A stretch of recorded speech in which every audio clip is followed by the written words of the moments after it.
So,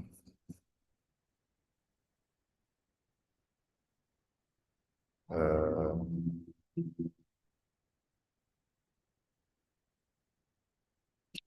so put that together. Now, let's get back to it.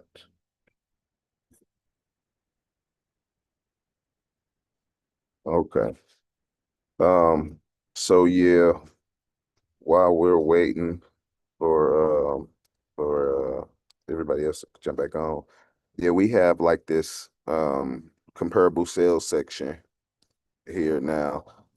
So like I was saying, these are like the sold properties, the yellow dots on those maps, on the maps basically, when we're looking for like the comparable sales or whatever. Now we can just input those into this section here, and then we'll have that information basically on hand when we need it.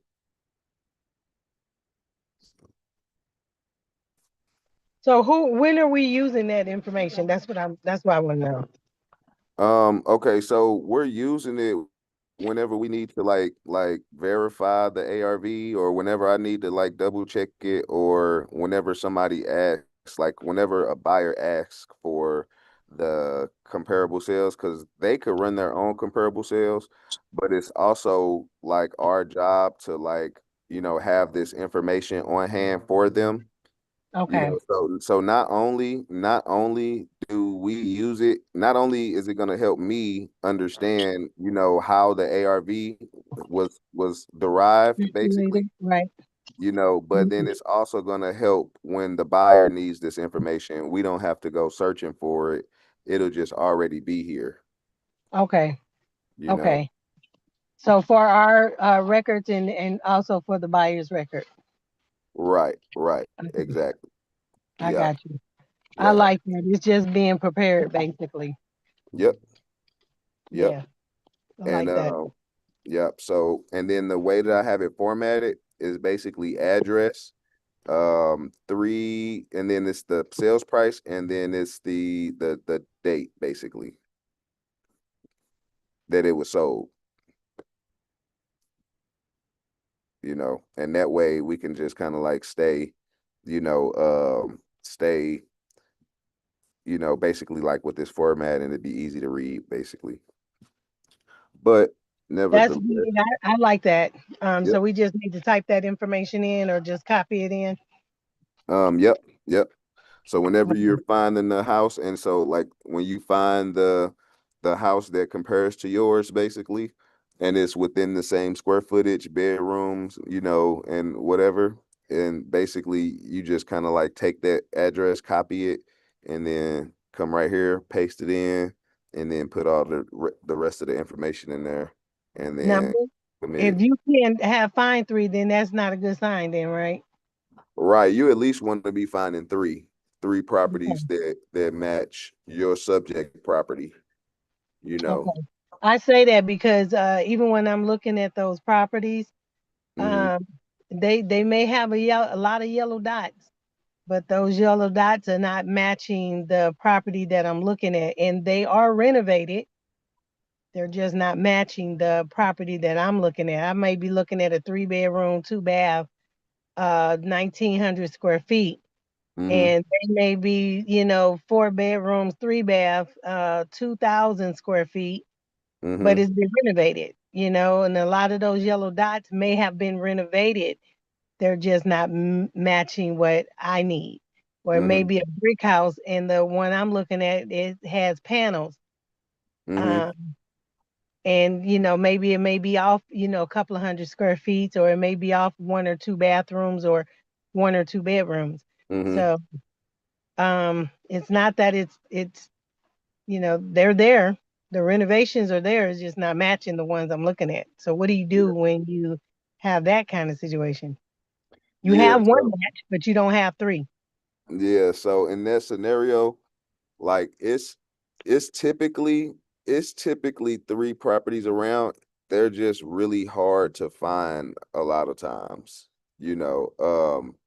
Like, and then if you can't find that exact match, basically the next best thing is to find a match that's very close to yours, so Okay. so let's just say very close as far as in square footage, you want it to be no more than like 250 square feet, basically within your your subject property square footage, and you want it to basically kind of like be within the same bedroom and bathrooms as yours, even if the bedrooms and bathrooms are slightly off a little bit, you want it to be within that same range. And then you want it to also look like your property, basically. So if it's like, let's just say that it's one that has like a 2-story, or whatever, and it's like this certain type of design, but yours is like this ranch style house or whatever, you want to kind of look for the ranch style house more so than the 2-story kind of box style house, because that ranch style renovated property is going to match yours. But now a lot of times it's not. So a lot of times it's at least 3 properties in that area if you look really, really, really hard. Sometimes, it'll be a situation where you just not gonna be able to find 3 comps, that match your property, basically, and in that scenario, you would just have to try to use the next best closest matching property, and then if there is no next best closest matching property, which is very rare here in Atlanta, but if that was the situation, then you would just use the average of those 2 comparable sales, basically, that closely matches yours, as long as they closely match your property. Okay, I was trying to hit my mute button and couldn't hit it. Um, okay, I had another question. It left me. When they come back, I'll throw it out there. Something else that I was curious about too. Um, it was something that you said and it left me, but when it comes back to me, I'll bring it back up to you. Okay. Yep. No problem. Yeah. Um, so, okay. So cool. So what I'll do is I'll go ahead and do a couple of calls here, get some calls done so that we can have that. I was trying to Okay. give Grace a little time and Amazon a little time to get back on. Okay. Uh, but I'm just gonna go ahead and start the call. Here, I'm here. Okay. Oh, okay. Oh, okay. Oh, I just didn't see your name. Okay, got you. Okay, so yeah, perfect. So we'll go ahead and start calling. Okay. Um,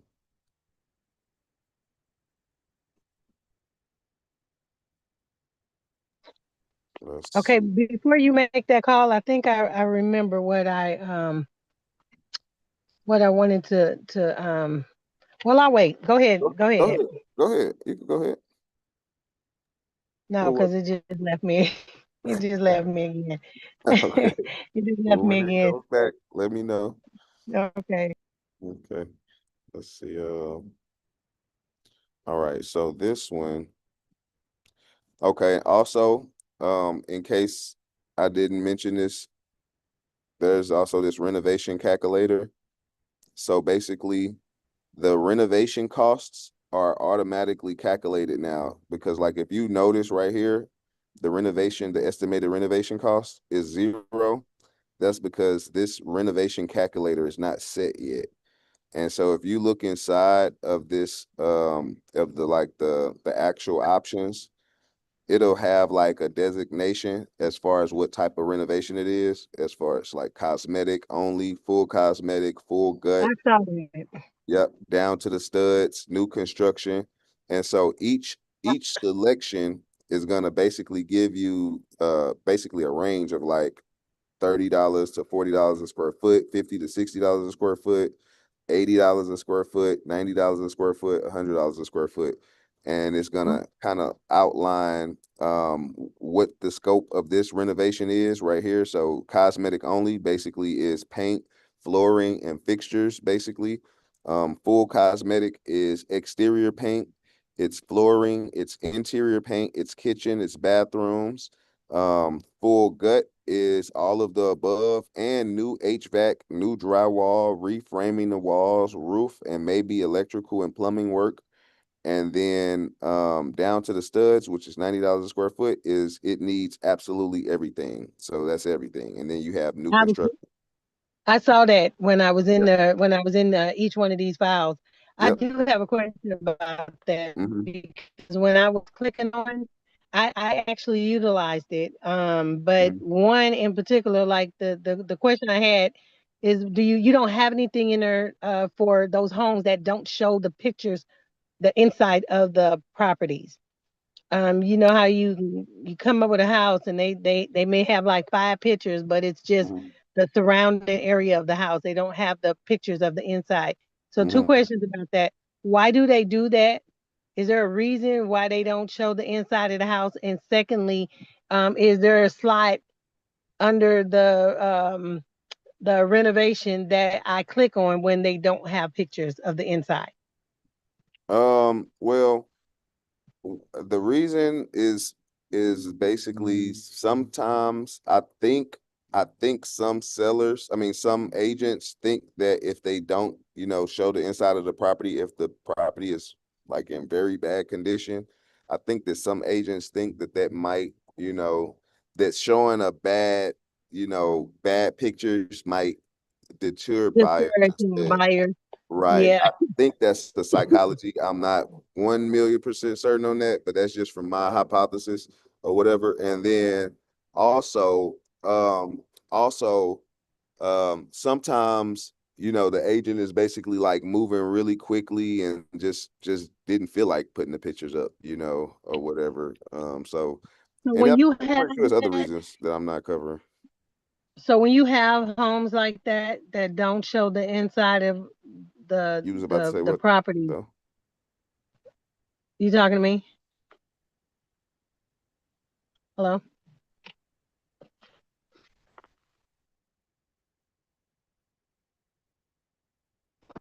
Hello? Uh-oh. I think we lost him.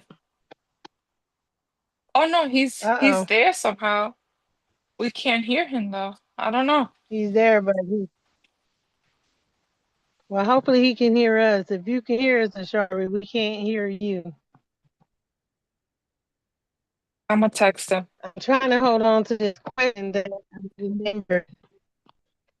Um, Yeah, I don't know why I did that,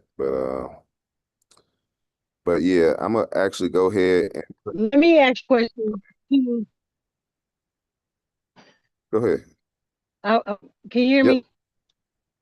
Real quick, the question that I remember, um, when you find a house that's like, let's say it's 3 bedrooms, 2 baths, Mhm, and it may be 1,500 square feet, right? mhm, But and it and the you found a house that's matching, um, well, it's not matching. The rooms may matching, but the square feet may be smaller. The ARV, that so it may be smaller. mhm. So can you still do like or it may be I might have found a 4 bedroom baths where the house that may be similar may be a 3 bedroom 1 bath. The square footage might be smaller and ARV. I didn't catch that last part. Oh, looked like she disconnected. Hmm.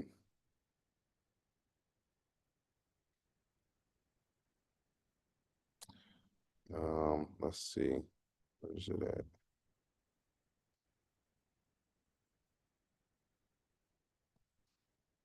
Yeah, you disconnected for a second. Can you hear me? I can now. Okay, perfect. So I don't know if you heard the question. yeah, I didn't hear the last part. So if I found a house that let's say it has more room, and the square footage is either equal or a little bit more Mm-hmm. than the ARV house, the house that I'm looking at with the ARV price. Mm-hmm. Um, I can still compare it. I can still utilize that as long as the numbers are lower, right? Like if the bedroom, I'm looking at a 4-bedroom house, but the house that was similar was a 3-bedroom house, but it might have sold for like 350. Um, as long as the numbers are lower, but the house is similar, can I still match that? So you want to be within 250 square feet to 300 square feet of your subject property, really 250, but you know, if you just really can't find anything that's within 250 square feet of your property, either larger or smaller, that's the range you want to be in. And then also, you want to keep in mind that mentality of saying like, okay, if my subject property has 3 bedrooms, 1 bathroom, and it's 1,500 square feet, um, and I'm looking at a property, comparable property or whatever, and it's 1,500 square feet, but it has 4 bedrooms, 2 bathrooms in it, um, then you can basically say that it's safe to say that you'll be able to fit 4 bedrooms, 2 bathrooms into your subject property. Now, if it's the other way around, let's say that the properties aren't the same square footage. Let's say that your subject property is let's say your subject property is 2,000 square feet, right? Mm-hmm. And it has 3 bedrooms, 1 bathroom in it, right? Mm-hmm. And let's say that you found a property that was not 2,000 square feet, but like 1,750 square feet, 1,800 square feet or whatever. And, um, and let's say that that property has, um, let's say it has less bedrooms and bathrooms, basically. What I'm trying to say is that, like, if the square footage is smaller, you can't fit. So if you're looking at a property that has a smaller square footage than yours, than the subject property that you're looking at, and it has more bedrooms and bathrooms, you can't fit more bedrooms and bathrooms into a property with a smaller square footage. You see what I'm saying? But if you have a property that has a larger square footage, you can fit more bedrooms and bathrooms into that property or whatever. I I No, think I'm I kind would of like find what like you're saying. I would find a house that's like maybe, let's say 4 bedrooms, 3 baths, Mm-hmm, right? And then, but the house that I'm looking at to compare it, the comps that I'm looking at might be 3 bedrooms, 2 baths, but the square footage is either similar or just less. But the ARV will be a nice little amount. It would be like 350, 400, or something like that. mm-hmm, But the house I'm looking at has more rooms. It mm-hmm, has it has more rooms. Maybe it may have more rooms and the square footage may be the same, or it may have the same amount of rooms, but the square footage is the house I'm looking at, the square footage may be a little bit more. And I'm saying, well, look, if the house I'm looking at is 4 bedroom, 3 baths, and they only asking this price, but this house that's 3 bedrooms, 2 baths sold for 350, then surely this house I'm looking at that's 4 bedrooms, 3 baths is gonna sell for a lot more than 350. Is it the Am same I square making sense? footage? Yeah, it could either be the same square footage or it could be slightly bigger, Mm-hmm. slightly Yeah, more. yeah. That's what I'm saying. As long as the ARV, if the rooms and the square footage is smaller, Mm-hmm. but the house is similar, Right. I can still match it, right? Right. Because you get a profit. You Yeah. know, Yeah, you can still match it you definitely gonna because get a profit. yeah, because as long as the square footage is similar, because let's just say that it has one property has more, let's say the subject property has more bedrooms than the renovated house, right? Mm-hmm. You can still match it, but it's similar square footage.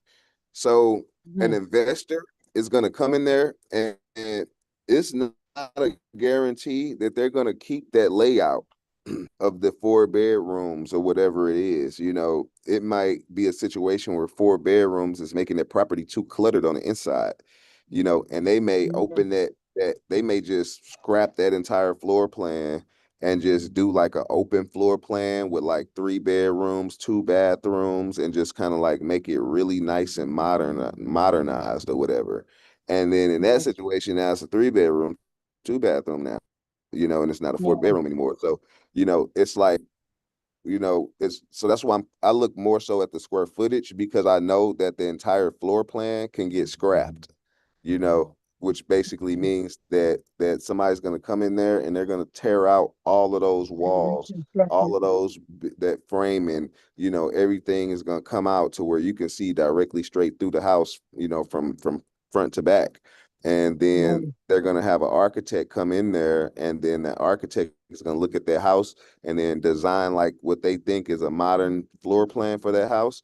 And then they're going to give those plans to the investor. That investor is going to give those plans to the contractor, and then they're going to go in there and turn that inside that blank canvas to what that architect drew on those plans, basically. So when I'm looking at these houses, then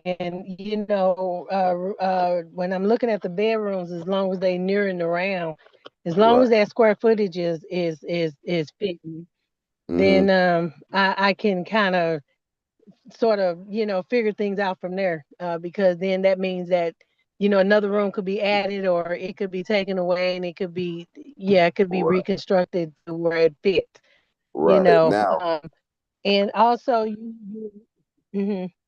well, I was just gonna say before we get off that topic, there are appraisal rules that they do have, and so like like in addition to what I'm, you know, basically saying about the square footage or whatnot, they do have appraisal rules, and I can get those appraisal rules and get them to everybody basically. Would But you?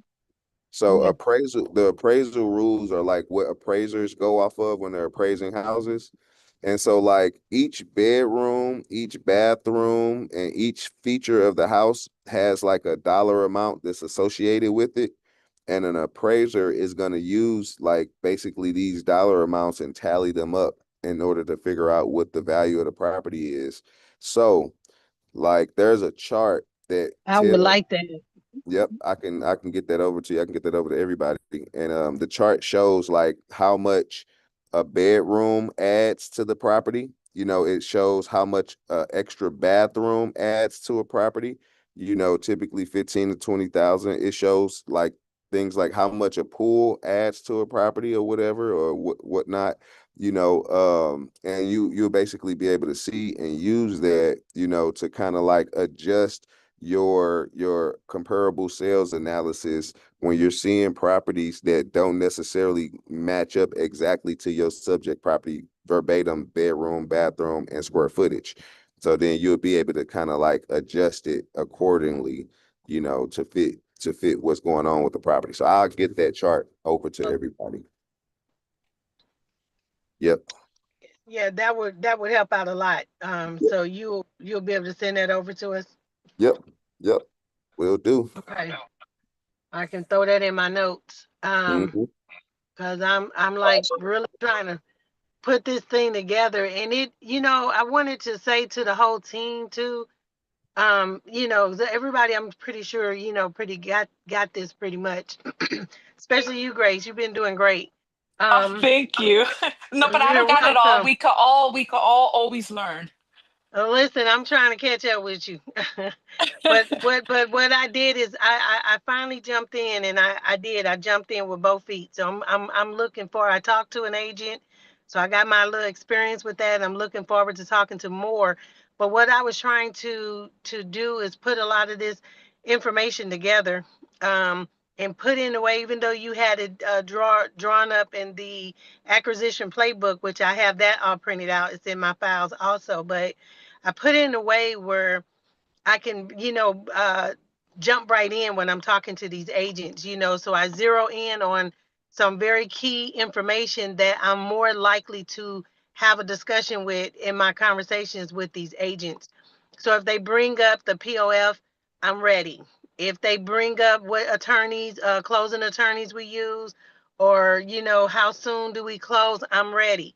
If they bring up information about, Mhm. the contract, or if they make statements about, well, that offer is too high, or, the owner is not trying to rush anything, I'm ready. So I kind of have it set up in a way where I put things in my notes, to have some major things that I know that these agents are probably going to confront me with if I get into this conversation with them. So I wanted to be ready. And my doing that, as scary as I Mhm. am to jump in there, it really gives me confidence. So it's like when these Mhm. agents, when I'm ready, like when they call me, it's like, come on, ring my phone. I'm literally ready for them, because knowing that I have that information in front of me gives me a lot more confidence. Mhm. And I don't have to panic like, oh my goodness, I have this question, and is Ashari going to answer the phone, or is there someone that I can reach out to that can answer this question for me? I don't want to go into panic mode, or I want to make sure that I represent Ashari Zakar Real Estate to the fullest, and I want to make sure that it sound like I know what I'm talking about, even if I don't. When I have that information handy. So that's what I did. And when I get back to the office, I'm putting it all together, and I'm almost done. But soon as I'm done, I'm gonna send it to Ashari. He can send it to everybody, and you guys can just kind of take information from there, or you can just add to whatever makes you comfortable. But it gives me a lot of confidence. It does. It helps me out a lot more. So I'm ready for these agents. They can call me all day long. I'm ready. Nice. Nice. Perfect. Yep. I'll get it out to everybody when you get it to me. Yep. And Mm. so that's perfect. And so I wanna get to some of these calls so that we can get so we can have this experience on the Thursday, the three-way call Thursdays or whatnot. And so we can get some of these nuggets out or whatnot. But real quick before we do that, I wanted to just show this calculator. And so like whatever the actual scope of the renovation is, let's just say if it's going to be a full gut, you just click that and it's going to automatically calculate the renovation cost right here. So that way we already I know what love the that. renovation. So That's it's perfect. What yep, if, what yep. if, what if it, what if like, let's say you click that button, but then it doesn't need the reframing of the walls or roof. Is that like just the most conservative option to pick for best budget guidelines, or are Yeah. you okay? Well, like so let's say like if it doesn't, let's say if it doesn't need like the reframing roof and maybe electrical plumbing or whatever, we still want to kind of gauge it as that $80 a square foot, because if it needs like that HVAC, drywall, if it needs some reframing or whatever, like that work can get really expensive. And then the materials have Yeah. risen Okay. lately, basically. So stuff is costing a lot more, and even if it doesn't wind up costing an entire $80 a square foot, at least that will give at least we're Yeah. overcompensating. So when the buyer does their repair estimate, if it comes out under, then that's better than it coming out over, Okay. No, I feel that. you I know. thought so. I thought so. You rather Yeah, be rather yeah. be like more, I guess the word is conservative. You want to be over the limit instead of under, and then having it undersell, having people be like, what the heck? I gotta spend more now? Yeah. Right, right. Yeah. Yep, exactly. Yep, exactly. So yeah, so if it just, if it needs a little less than that, I still would click it just so we can be in that range. And it's gonna show up right here, and it's gonna go off of this is going off of the square footage of the property. So it's linked to this. So this square footage needs to be in the record in order for it to calculate that repair estimate, because it's linked to this. It's going to go off of that, and uh, um, it's going to estimate it based off the dollar amount of the square footage. and this is where it shows up at. So anyways, that's that. So let me try to get to some of these calls, just at least a few of them, while we have everybody on the line or whatnot. Let me do at least I'll try to get out 3 to 4, maybe 5 calls basically with some agents. That way it's a nice amount of data that people can like listen to. Awesome. Yeah. So Hey, Can I ask just a real quick question? yep. Real quick. So when it's one of those homes that does not show the inside, is it safe to just say it's a full cosmetic painting and everything? Do we do it that way, or what do we Uh do? Because there's no other options for that. right. Yeah, I would assume that it'll be a full gut rehab or whatever. If it looks like really rough from the outside, I would just assume it's gonna be a full gut until we can talk to the agent and or get a contractor out there to the property to see it, which we're working on having those on standby also. Okay, thank But you. yeah, but also just by talking to the agent, you can kind of assess the.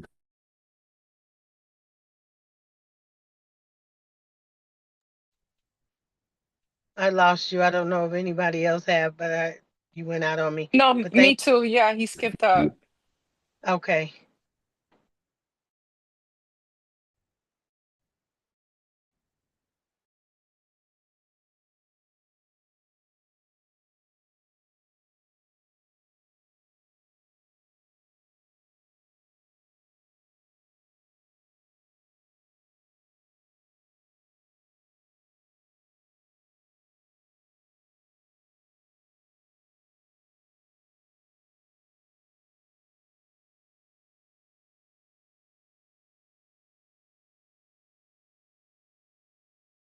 So let's see. Is everybody able to hear me still? Yeah, I can hear you. yeah. Okay, Yes. perfect. Okay. Um, so yeah, let's see. So yeah, that's the repair estimate stuff. Did anybody have any questions before we? Nope, I'm ready for those calls. Me Okay, too. okay, Yeah, cool. let's get it. Let's do it. Okay. So this one, let's look at the notes on this one. Um, the notes, so I sent an offer out, and that's all it says. So let's go ahead, and this one is for 115. And I don't believe that they have responded to my email. So let's call and let's see if we can get a hold of this agent. Okay. 617938.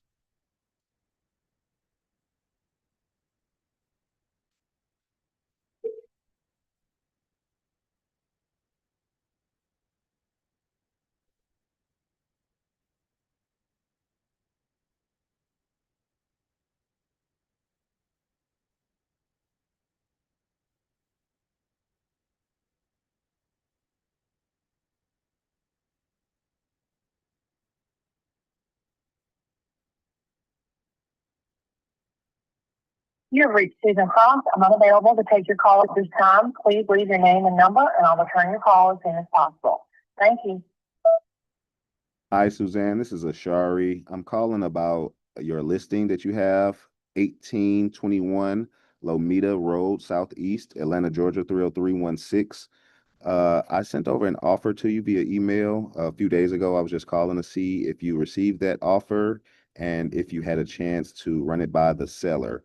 Whenever you get a chance, you can give me a call on my cell phone, 636-486-6088. Again, that's 636-486-6088. And this is Ashari. Okay, thanks a lot. Bye-bye. Okay, so let's update the notes.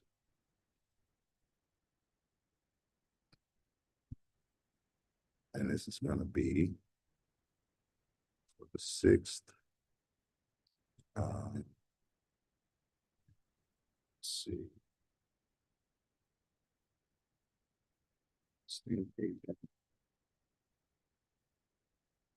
sale.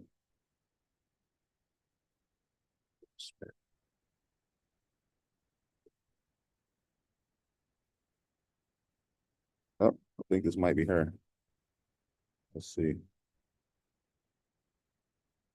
This is Ashari speaking. Sorry, I responded to your offer, via email. Oh, okay. The owners don't, well, number one, the price is completely unacceptable, and number two, the owners do not accept or consider blind offers. Okay, they don't accept blind offers. Okay, and you said that our offer was absolutely unacceptable to the seller. Right. You were $70,000 off, so almost, 50% almost.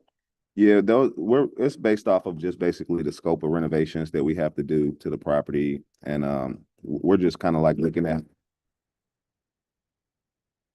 Anyway, Well, thank you much for your time. I appreciate your call. Goodbye. Okay, no problem. Wow, that's Karen at her best. Well, hey, She's so nice. yeah, yeah, she was. She like, look, your numbers are not matching. So thank you.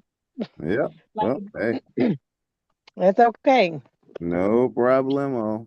But what I'll do, right, and let's look at this really quickly. So let me see. I want to kind of just look at what they got going on over here.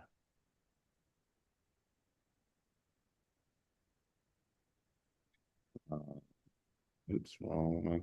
Do you ever get sales agents that, they're like, look, that's too low. We can't do it. But there's no way. And then at some point they wind up calling you back. Yep, yep, they do. They do it. Okay. They'll say it's too low, and they'll be rude maybe sometimes like that, and then I'll just be like, okay, fine, and then maybe a month later or whatever, they'll call back or they'll email and they'll like have terms, like they'll try to still have posture or whatever, or some people might say, hey, the seller, is revisiting your offer or whatever it is, Right. so. Because I know, some of them, the properties are still on the market. And, I guess what's a good waiting game for sales agents like that? I mean, how long would they be willing to wait and keep a house on the market to get the price that they're looking for?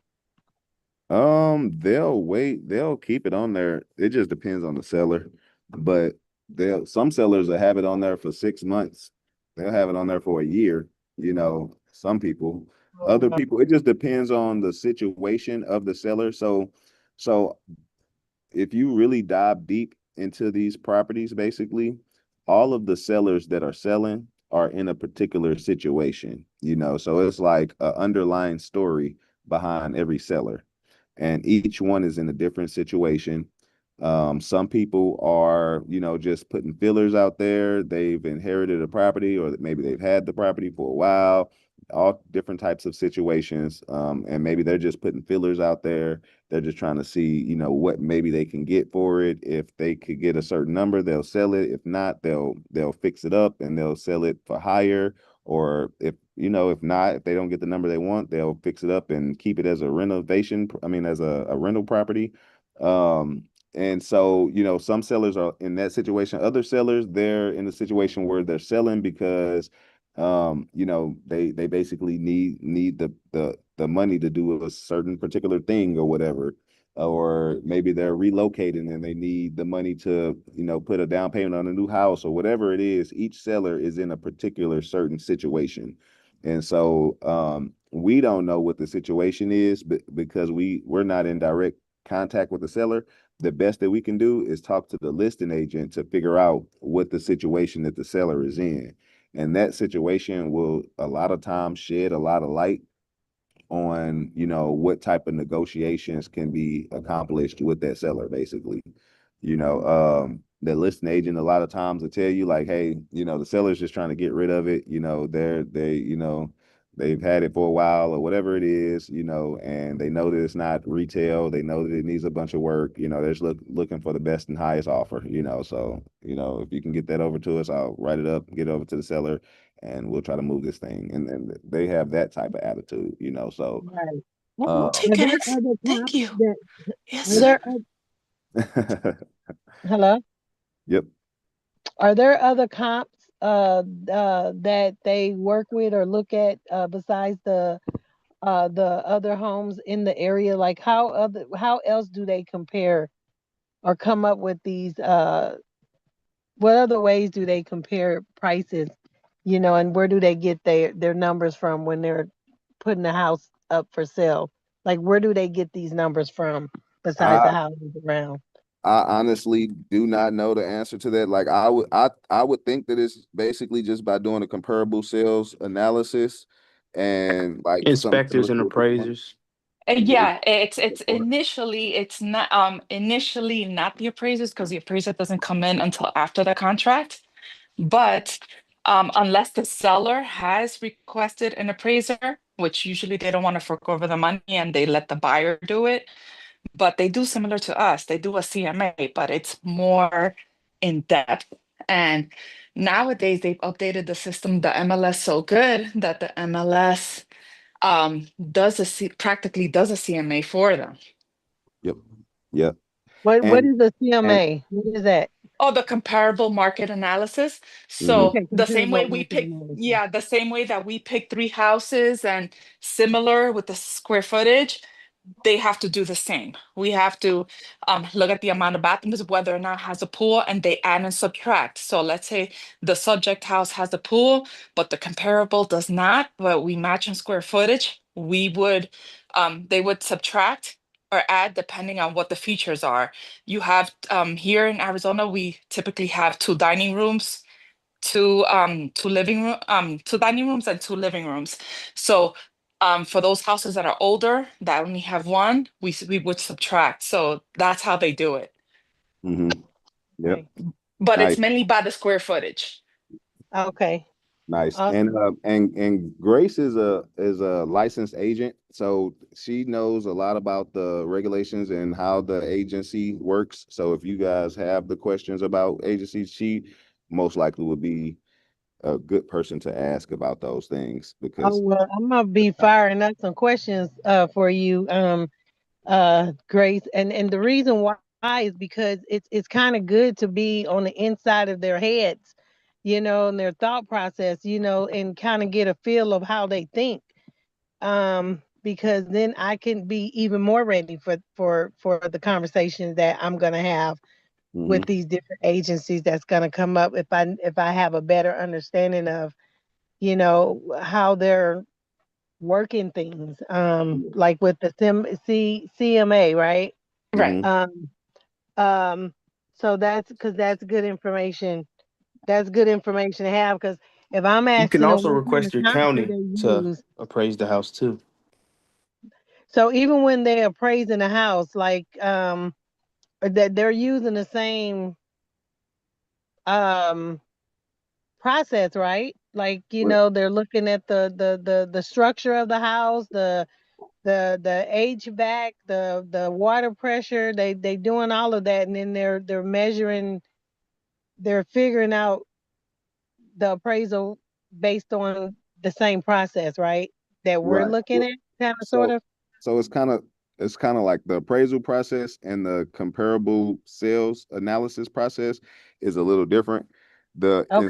The appraisal process is going basically, and they have two different type of appraisals basically, and it's you have like the as is appraisal and you got the after repaired appraisal or whatever, but like the appraisal is looking taking into account like the features of the home. They are also taking into account the comparable sales also, the and so it's a little bit more like dialed in basically than like a comparable sales analysis. The comparable Mhm. sales analysis is strictly going off of like sales data, like sales numbers. So it's not necessarily taking into account all of those intricate nuances of the house basically that could add or subtract value in particular places or whatever. Is that what Zillow and Redfin uses? The CMA? Yeah, they I believe use just the MLS data basically. And so their data is I believe they use MLS data and some other mix of other type of data or whatever. But yeah, it's from my understanding, it's pulled straight from the MLS. Yeah, I don't Mm. know about here. Zillow's a joke. Like when the sellers, when we're trying to get a seller as a client and the 100%. seller, yeah, and our numbers don't match. Like I've done my CMA. So when I sit with the client, with the seller, and I tell them what I feel that we could put up the house for sale, the seller will come out of left field and say, "Oh, but Zillow says blah blah blah."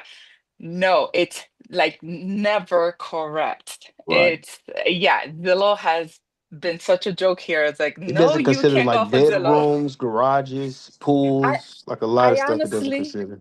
yeah, I don't know what it is that they base their numbers off, but it's 9 out of 10. It's off. At least here for us. I know it varies by state. Like in Georgia, um, you guys like the agent could give you the code for you to go look at the house. Here, that's a straight violation. Like you could get your license suspended for that. What? Wow. Yeah, yeah, we can't do that here. There is no, you want to view something No. not only, and in order for me to show it to you, you have to sign a contract with me first before I can go ahead and show you anything. Oh, So that's crazy. yeah, the laws do vary by state, but for the most part, Zillow, I know Zillow here is a straight joke. We never go by Zillow like ever, and that's the first thing we tell our clients is Zillow is not accurate at all whatsoever. So Yeah. who do you use? If you don't use Zillow, is it a Redfin or No, no, Realtor? no. We use the MLS here and the AZ MLS, Okay. and Let's go to and sold prices. Zoom out. yeah, and then we even manually we can do it manually. Our depending who's your broker, the brokers maybe some of them are more strict than others, and they want you to do the work and do it manually to see if it matches up with the MLS because it's a new system doing the comparables for us. And on very few occasions is it incorrect. So we notify the the department when well, if we come up with a different number, simply because it's a new system. But we do it manually. Yeah, we add and subtract bedrooms, add and subtract feature. Like if it has an island, if it doesn't have an island, if it like I said, if it has a pool, if it has some don't have even a space, it depends on the size of the backyard. Like they add and subtract so many different things.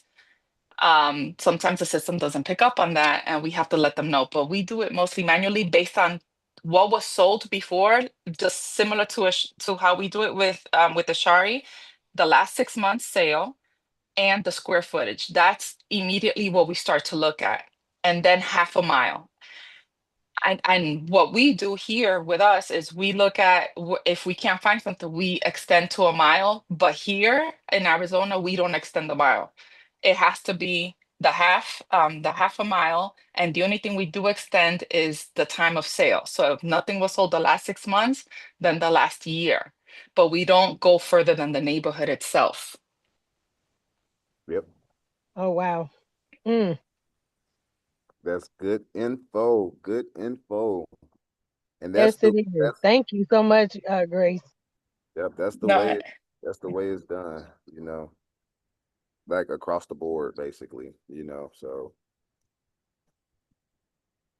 yeah, Wow. we do that extension because sometimes we can just kind of like get a just an understanding of kind of like still what that property would command if we look at it a certain kind of way, if we interpret that data a certain kind of way. But like there is no room to do that, in like agency basically, yeah. you know. Um Wow. yeah. So yeah. So I have her documented. I have these notes documented. And then I changed over I need to change this to red. So I changed Do over you all send emails out to certain agents, but you never hear back from them? yep, Do you have that experience? yep. And in Okay. those situations, you just reach out to those agents. And sometimes you're not even going to be able to get in contact with the agent for whatever reason. Sometimes, I don't know, what's the situation or whatever. Sometimes listing agents will have a property listed and they'll have their contact information on there, but you're still not able to get in contact with them even via text messaging, calling, emailing, following up. They're just non-responsive, even though the property is actively listed and their contact information is on there. So you will run into certain situations like that. But yeah, Okay. I just keep monitoring them and keep trying to follow up with them for a certain period of time. And sometimes it works, sometimes it doesn't. So what's a good number when I'm looking, just like when I was going back through my files, because I had like 31 homes in there. Um, and as I'm going back through them, a lot of them were the ones that I was clicking on were still on the market. Um, so, it may be like 190 days or, that's a good sign when it's Yep. when it's still there, right? Yep. Yep. Because it's showing that, they haven't been getting um they either haven't been getting a lot of offers, which is probably not true. They've probably been getting a lot of offers, but just not the offers that they want, and the reason that it's kind of like a good sign is because they've been not getting the offer that they wanted or that they were expecting to get for 120 days or, for longer than that, 200 days, whatever it is. And so the seller is now starting to realize that maybe the property is priced too high. The seller is starting to realize that, and also maybe the listing agent is starting to realize that the property is priced too high. And so now they're more open to considering and looking at a lower offer at that point. So yeah, Okay. that's a That's good good to know. telltale sign that the seller may be open to a lower offer. But sometimes a Wait, property. you can repeat what's that telltale sign one more time for me, man? Yeah, yep. The telltale sign is when it's been sitting on the market for like 120 days or 160 days or 200 days, things like that. Okay, fire makes sense. Makes sense.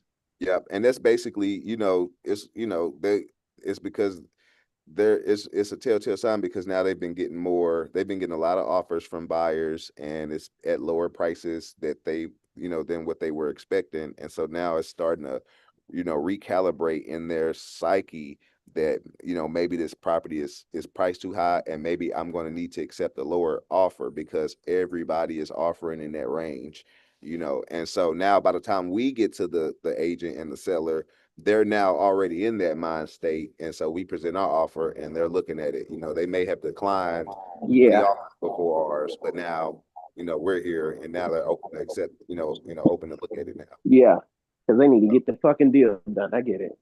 Yeah. Yeah, Yeah. that's good. Yeah, So that's good. yeah. Well, I'm going to continue to I'm away from the office right now, but when I get back, I'm gonna continue to update the information, the houses that are in the files that I have in the files right now.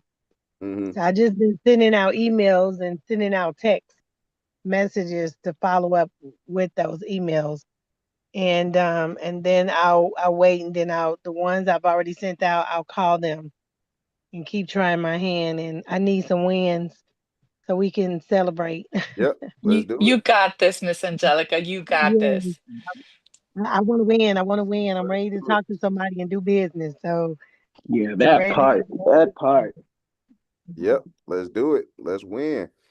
So let's see. No, you got it. Like y'all are doing some amazing jobs. I just want to say that, even just like Thank with you. all of yeah, like with the information, retaining information, like putting it into action, putting it into play, like, you know, you guys are like bringing in contracts. It's like you all are doing stuff, that like it takes people a while to kind of like grasp this stuff. So y'all are like rocking and rolling, and that's amazing. Y'all are killing it, and I don't want you like even Grace with you, like when you've had like a couple of contracts that come through that got canceled. Like I don't want you to think that it's because of something that like maybe like you know, that you could have done better, or, you know, something that you may have not done. It's this business is really like a numbers game. It's a numbers business, you know. So it's gonna be, you know, canceled contracts. It's gonna be nuances, you know, things that pop up that, you know, just make the deal just not go, you know. And it's, you know, it's a numbers game. Our thing, our strategy is just basically to move through the numbers until we come across the right situation, you know. So when it's the wrong situation, that's actually like a good thing, because that's a house closer that we are to the right situation, you know. It like shifts. It You know, shifts and out the so, bad. yeah, yeah. And so it's like you know, when we may have to go through maybe you know, 20, you know, leads or whatever, like 20 houses that we're looking at or whatever, 20 offers, and then maybe like, you know, 5 of those people or 6 of those people entertain us to entertain our offer, and then maybe like one person accepts it, you know. And then maybe we had to do that, you know, that deal got canceled, but we did it again, another 20 offers, and, you know, another 5 was interested and one got accepted. And it's just a numbers game pretty much, you know. And And so this is what I keep that in mind too, as I send out these emails and wait for the agents to call. Um, so I'm looking for a win always, but I'm also prepared that, you know, not everyone is going to agree with the offer that's being made. But here's a question I have for you, because you know the person that I mentioned to you that had sent me an email, they declined the offer because the offer was, you know, it's pretty low, but I can understand why they declined. But then I look back on that information, and that was the sure offer that they mhm. had declined. It wasn't the safe offer, which means there was room to maneuver. So when they tell me, you know what, the number's not working, can I just say, well, listen, we may be able to, you know, may have some wiggle room. Let me check back with Ashari and see what we can do. See if we can change those numbers. And if we can, let's see if you'd be more interested in the numbers, if we can get it a little higher. Mhm. Um, and do you suggest that I do that? Because I want to reach back out to those people because they were turning down the sure offer amount, not the safe offer amount. Well, we don't want to necessarily offer the safe offer amount unless the sure cash offer is over the safe offer amount. That's the Oh, only if time it's you want to offer over. that. Yeah. Now, what you Okay. can do is, what happens is this calculator, this offer generator thing, it Uh-huh. automatically like it automatically subtracts $70,000 off of the asking price as the Okay. sure cash offer, and it basically makes sure that it's under the safe offer amount or whatever. Mhm. That's what dictates the offer amount. And so basically what you can do, like, as far as our offer, okay, so let me break down the buyer psychology a little bit again, like just to go over it, just so like you can kind of understand like why we're offering that 70,000. And it's real simple. It's basically showing the buyer, it's basically like giving the buyer an incentive to buy it from us, as opposed to buying it from the actual listing agent or whatever. And Mhm. so when they see like this, when they see, and then we go 70, we start off 70 because we're gonna need to tack on at least 20 to $25,000 as a fee, as Mhm. our wholesale fee, basically. So let's Mhm. just say, if we, like for this property, for instance, if this is 70,000 below the asking price. So if they accepted the 100,000, then I would sell this property to my buyer for 125,000. Mhm. Right? Now, if we look at the actual sales price, the sales price is 170,000, right? So Mhm. when my buyer sees it listed for 170,000 on the MLS, and then they see that I'm selling it to them for 125,000, that creates a situation in their head where they have a perceived value. It's not even perceived value, it's real value, because you're getting it you're getting it at a Nice $50,000 discount. discount. Yeah, it's basically a Right. $50,000 discount, basically. So, but here's the deal: is you know, it's more of a psychological reward when it's a $50,000 discount as opposed to it being a $30,000 discount. Both discounts are great, but it's almost like the $50,000 discount creates more urgency in buyers than the $30,000 discount. You Right. know, It's like a bell that goes off, like, oh, wait. yeah, it's It's like definitely something that the 30,000 off discount is like, yeah, they expect something off, but and then the 50,000 is like, oh, whoa, that's something to give attention to.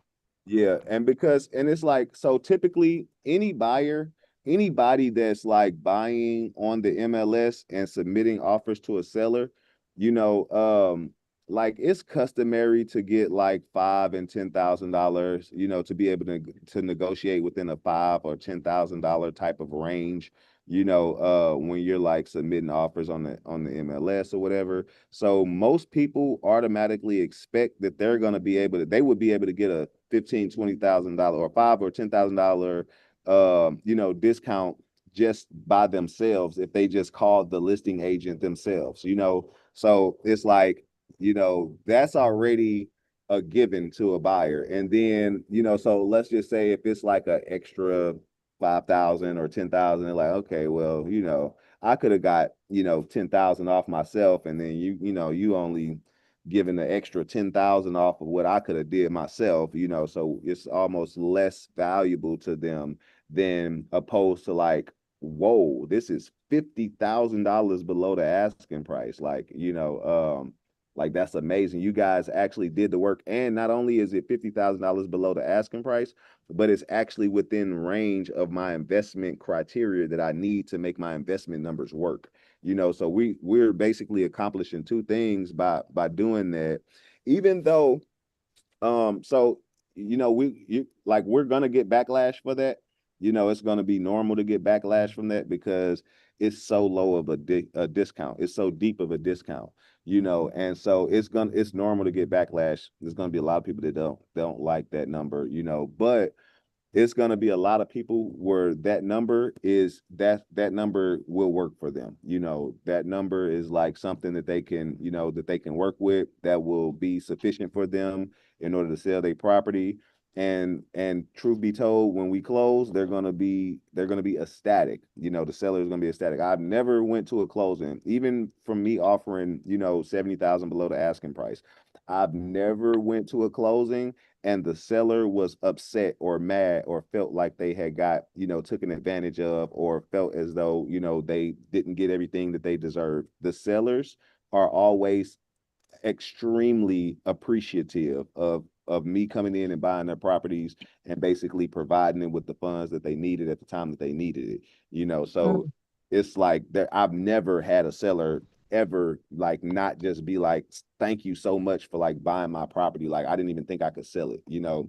It's they're always on the opposite end of being mad. They're always extremely happy and thankful. And those are at prices that sometimes like it's $100,000 lower than the asking price. Sometimes it's $150,000 lower than the asking price.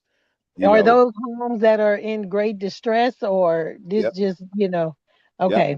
We actually did two properties in Brookhaven, me and Christian and the rest of the team that we had. And the asking price for the properties was $500,000 a piece Oh, for the wow. properties. And so we were able to negotiate those properties down to $300,000 a piece for each property. So we Oh, actually wow. we actually negotiated them $200,000 lower than what the We asking price was. we we actually, if you remember, Stone got it down to 270. Yeah, yeah, we did. And We and actually she did. Yep, after they yep. caught on to what we were doing, that's when they chose to fight back in the first place. Yeah, well, what happened was, you remember that it was the nephew that was the person who, you know, was pushing so hard because they, Yeah. Yeah, you you're know, right. You're right. You're yep, right. yep, they were the seller, the actual owner, she had agreed to 270, you know, and then oh, and it was also the listing agent, you know, the listing agent. I think that, you know, we agreed to 270, you know, what happened? Something happened to her. I think she kind of got a We, notion like maybe she no, could get what money. the realtor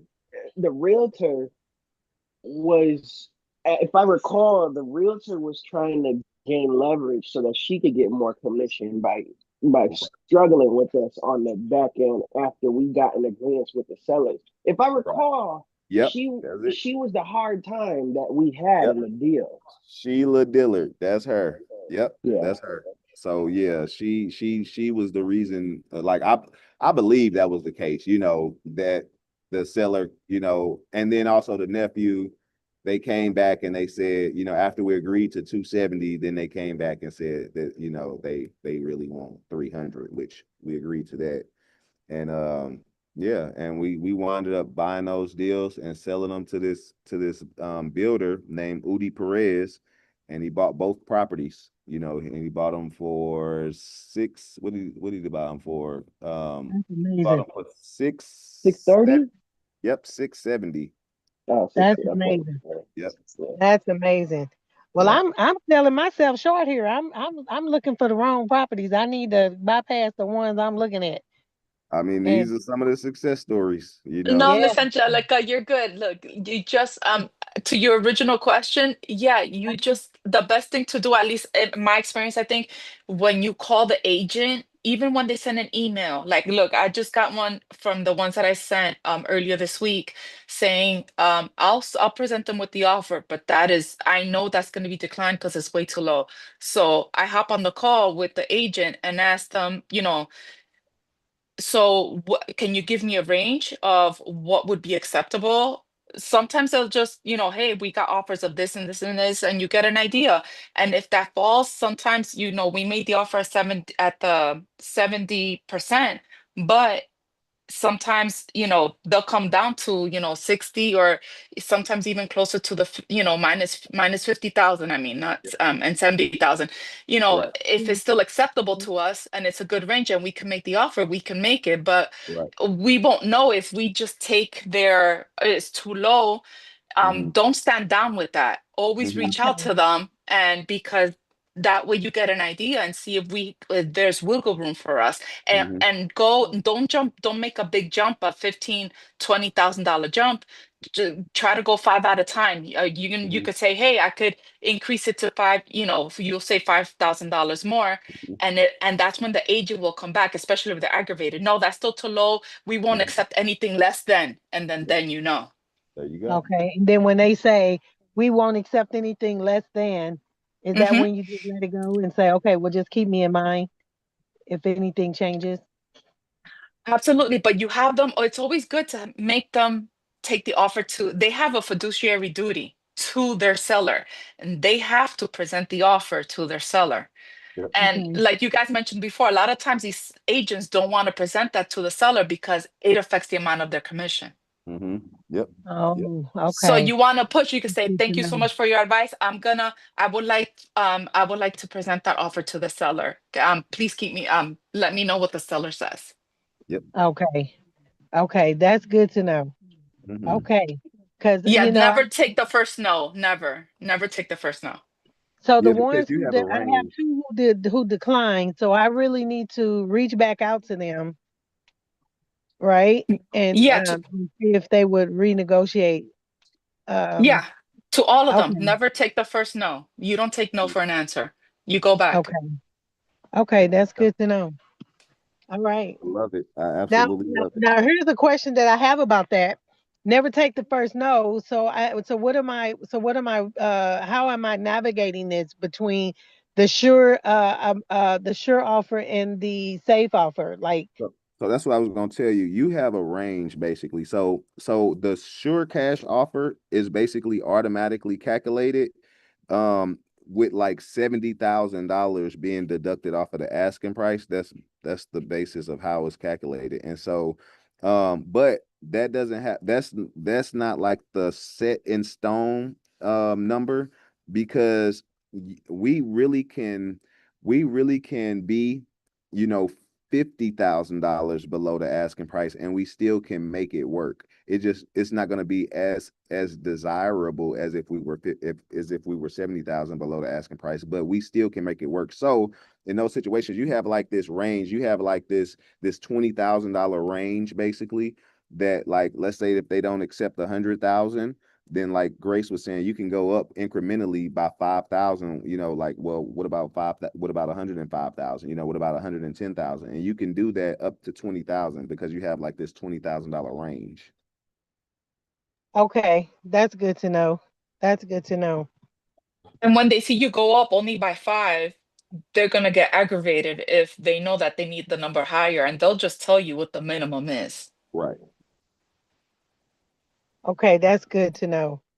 I'm gonna put that in my notes. So I'm gonna reach back out to the agents that decline, Mm-hmm. because I just, when they decline, I thought, well, they declined. That's a done deal. So I guess it's not. So I'll reach back out to them today.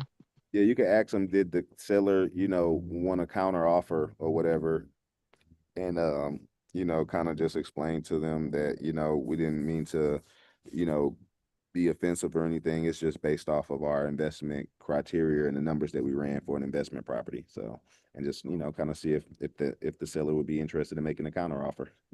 Okay, that's what I'm gonna do. Yeah.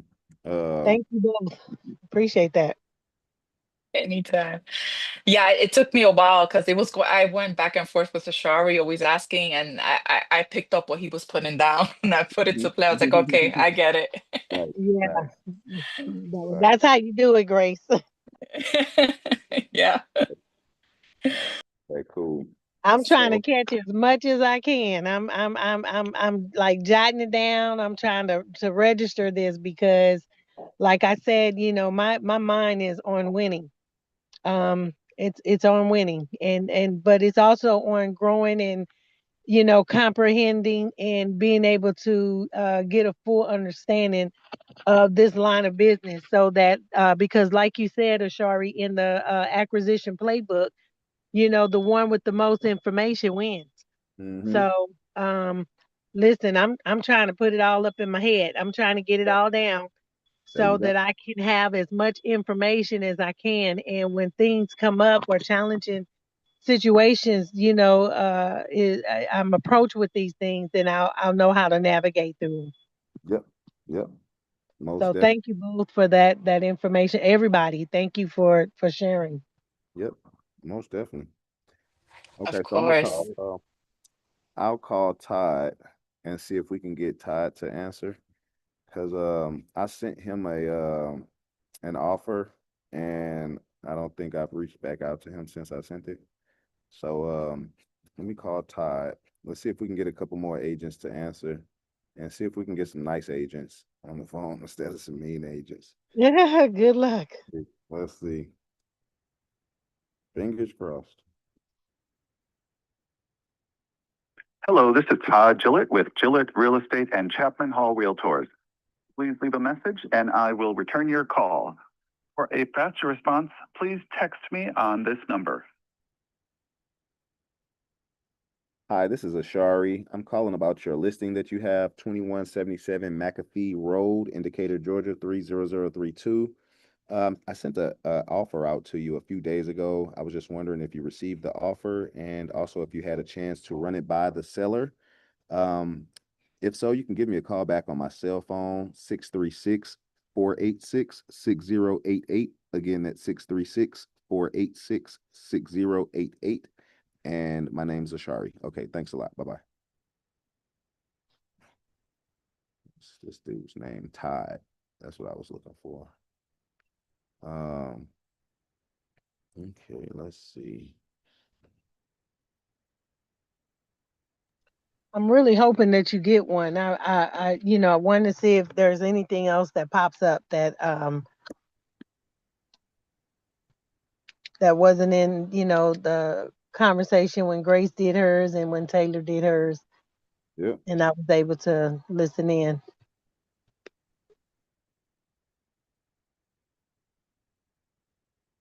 Okay. So, they got him. Okay, and we also need to, what is this? Okay, I'll do that. Do that later. Okay, so we got him called. Let's call this one. What are the notes? Okay, perfect. 144. All righty. Let's give it a shot.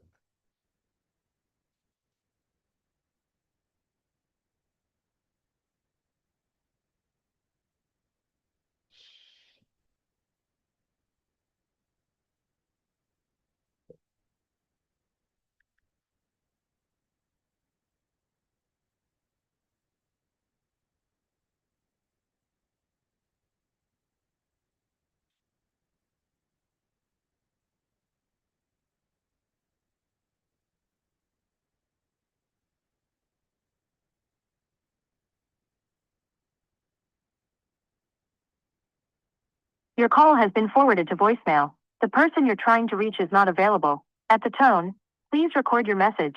When you have finished recording, you may hang up. Hi, this is Ashari. I'm calling about your listing that you have at 2325 East Hill Way, Northwest, Norcross, Georgia, 30071.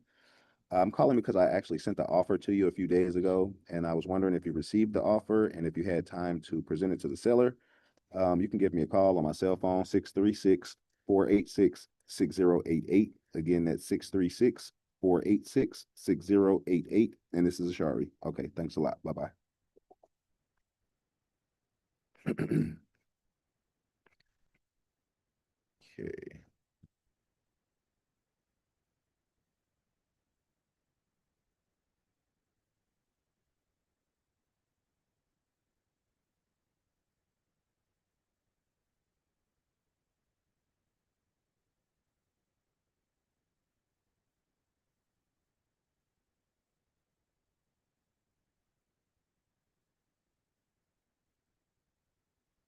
Okay.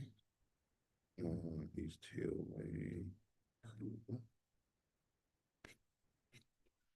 Okay.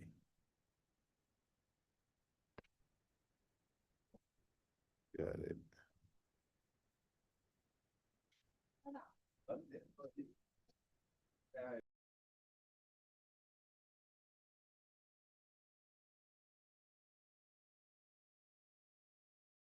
Wind down Wednesday in summertime down there. And that allows you to all of, Give me 1 second, y'all. They doing a rooftop tour real quick. yeah, but you need to get out of it.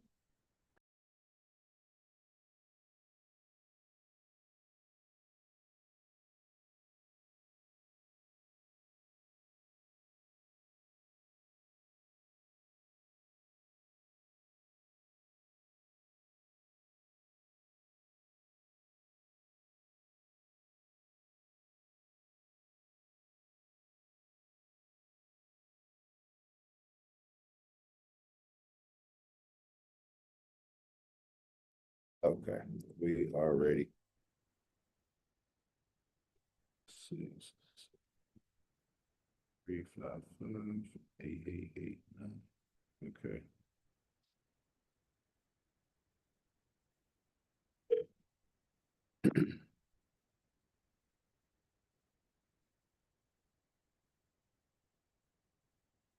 Hi, you've reached the voicemail box of Mr. Sama.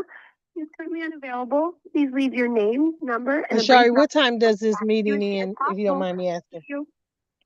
Hi, this is Ashari. I'm calling about your listing at 1383 Netchez. Hello, can you guys hear me? Southwest. I can hear you, but 1 second. 1 second. This is Ashari. Hey, sorry, this is William Keys, man. I'm sorry I missed your phone call. Oh yeah. It was on 2325. Okay, Hey, got you. Got you. Yeah, I was actually reaching out to you on that property. I had sent over an offer to you, and I was just wondering if you had received the offer and if you had a chance to present it to the seller. Well, can you tell me the name that would have came from, Ashari? It would have came from me, Ashari Zakar. I'm sorry, Ashari. I don't have any offers from Ashari. I do apologize, sir. Okay. No worries, no worries. But Ashari, Mm-hmm. may I ask you a question? Yep. Where would you have gotten my email address to send this offer? You know what? We do a public record search when we don't have all of the necessary contact information on the listing. And we basically pull public records and acquire the email. Gotcha. So, Ashari, if you want to forward your offer, I'm going to give you the best email address. Would that be okay, sir? That would be absolutely. I'll buy you a Budweiser. I see you from St. Louis, so I'll buy you a Budweiser. Sounds amazing. It's William dot KEYS at realatlas.com. Okay, so let's make sure that I have this correct. And okay, so I have William dot KEYS at realatlas.com. Yes, sir. And Okay. once you send it to me, Ashari, I will respond with the confirmation. How about that? Okay, that sounds absolutely amazing, William. I'll go ahead and get that over to you right now. Thank you, sir. I owe you a pork chop dinner, okay? One day we have to get down and have a pork chop dinner. Oh my goodness gracious. That sounds great. Dinner sounds great. I'm actually vegetarian, but dinner sounds amazing. I would love to sit down and have some dinner with you. Well, send me that offer and I'll reply back to you once I receive it. Okay, will do. I'll send it to you now. Thank you, sir. All right. Well, he was nice. He was a nice guy. I was interested. Yeah, One of that the was few dope. nice ones, yes. Hey, I didn't enter, I couldn't hear you, and I know I chimed in. I hope I did not chime in while you were in the middle of your conversation.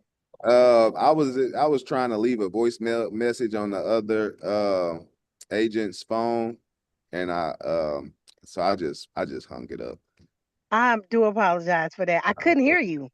And I'm Yeah. like, I can see you scrolling on your thing, but I couldn't hear anything. So I didn't know. Sorry. Yeah, it's okay. It's Now, okay. Ashari, quick question regarding the email. Was that the email you originally sent it to? That was. Well, I sent it to this email here, and so he never received the offer. Is the situation, is the problem, you know. So Right. so what I'll do is I'll just send it again, basically, and it's gonna send it twice because every time this button is clicked, it sends the email, you know. So I clicked Okay. it once and it sent it the first time to that first email. So now I had to just unclick it, you know, which I probably could have unclicked it before I had this email put in there. But now I have to click it again so that I know that I sent the offer to him or whatever, and everybody else in the system knows. So nevertheless, he'll get 2 offers, but he'll have it. Okay. Yeah, I don't know if he's gonna be as nice when he calls back, but you know, at least we had a great experience initially. So all right. Let's see. Was this? Yeah, this is the one. Okay. And let's put the notes in. So we'll say,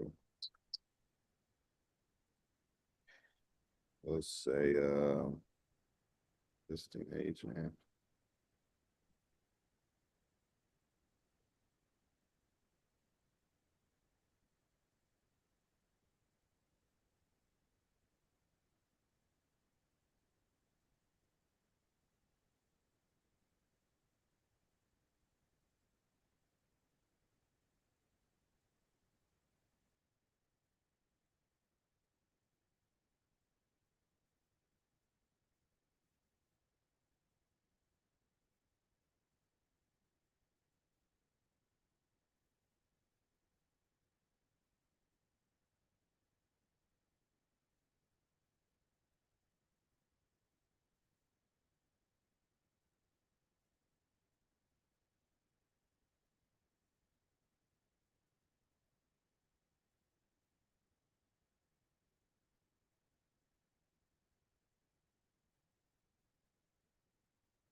I think that pretty much covers it.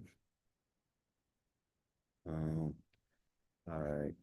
So back to this Natchez property. Let's try this voicemail message again.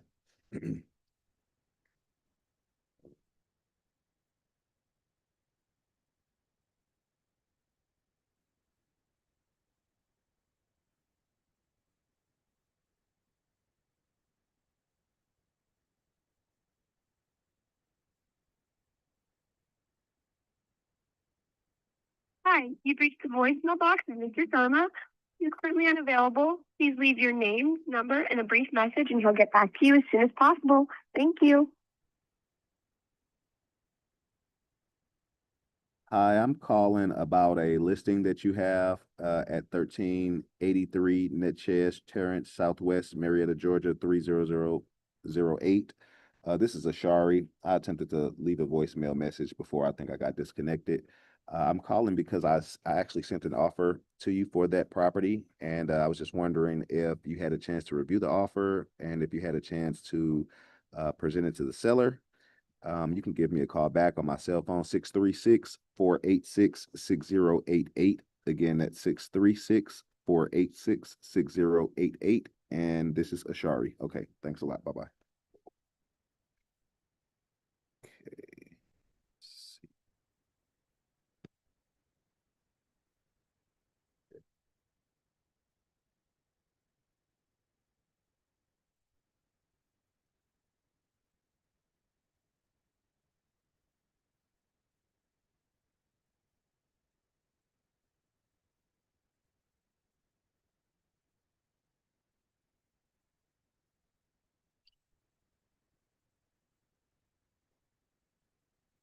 Cool, cool, cool. Moving on.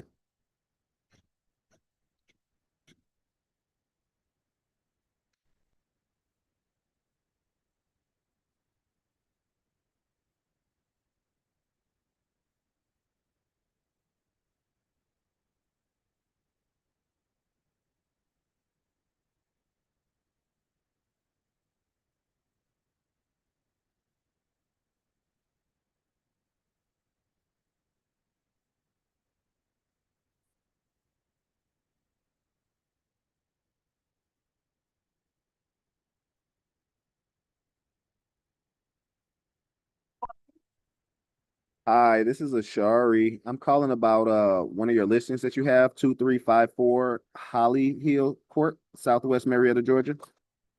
What can I do for you? Well, I actually sent you an offer via email a few days ago, and I was just wondering if you had a chance to review it or if you ever received it. Well, I saw the pictures that you had listed for the property. Blind offers. Oh, okay.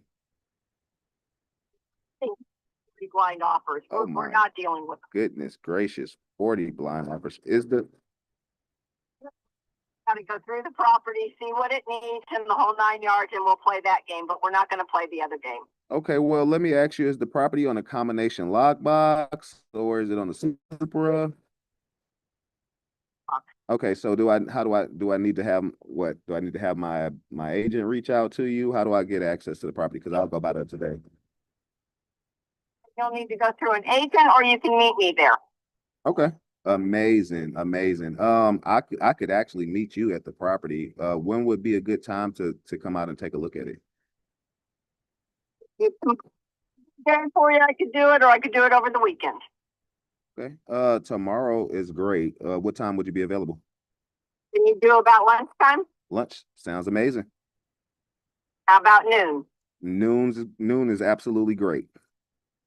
Okay, then I will see you there. This is a cell phone number you've called me on, or another number? This is my cell phone. My name's Ashari. I could text you over my contact info so you can save me in. That would be great, since I'm driving. Okay. Well, yeah, I'll definitely get that over to you as soon as we hang up. Okay. With you or something on those lines, please give me a heads up on it, okay? I sure will. And I'll also give you a heads up, follow up, heads up text beforehand, just so we can confirm the meeting tomorrow. I plan on seeing you there at noon tomorrow, okay? Sounds amazing. I'll see you there. All right. Bye-bye.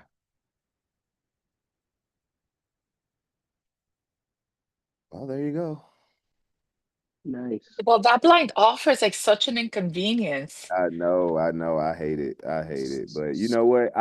It's almost like the blind offer is almost like a double-edged sword for me because I'm knowing, like she said, they've had 40 blind offers, and it's like I'm knowing that that's eliminating a lot of the competition, and so me being able to go to the property, and actually, and I like it, I don't like when because it's basically prolonging the offer process. So that's the part I don't like about it. But I do like the fact that um, I get to go out there and meet the agent and kind of like build more rapport with the agent. And then like in person, they're like more, receptive and open and friendlier than they are over the phone, basically. So it kind of gives me those options or whatever. Now when I'm not meeting the agent out there and she's just like, have your buyer agent submit a showing time request or whatever, and then like she'll just, open it up or whatever, then it's like, okay, this extra work. But I still would like the aspect of the rest of the people who didn't go out there and see it are not, not in the runner up right now, so it's a double-edged sword. I got to do some work, and it is annoying. I really don't. It's very, very, like it's just annoying, when I have to, because I saw the property, I know what it looks like, I know pretty much what I need, but it's fine. It's fine. Sometimes it's good. Sometimes, maybe it was something that I couldn't see from the pictures, and then I go to the property and then I'm like, you know what, it is a good thing I came out to this property or whatever. So, um, it's one of those things where it's kind of like a double. I get it. Okay.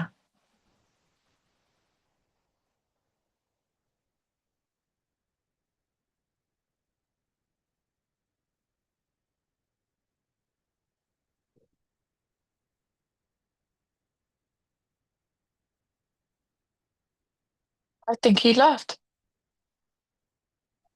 I think he accidentally did. Huh. Oh, there he goes. Yeah, I'm back in. My computer died. I didn't even realize it was that low on batteries. But yeah. But yeah, I guess we can go ahead and we've been on for about 2 hours. We can go ahead and wrap it on up. We got a couple of the agent calls out the way or whatever, so that way you all was able to kind of see a little bit of those conversations, the mean ones and the nice ones, and hopefully we can get Yeah. some more next Thursday. We can do some more calls and we can get some more data to analyze. Yeah, that's what's up, man. Yeah. Did anybody I have any appreciate questions you. or anything? Just for my reference, because I couldn't see, I know you were showing your screen, but I couldn't Hmm. see the details. What's the name so I know just for my FYI that the brokerage that won't submit the offer for us, so I Yeah, know to steer clear? that's the Stew team. STEW, the Stew Stuti. team. Yep. Okay. All right. Got Yeah, that. All right. they Perfect.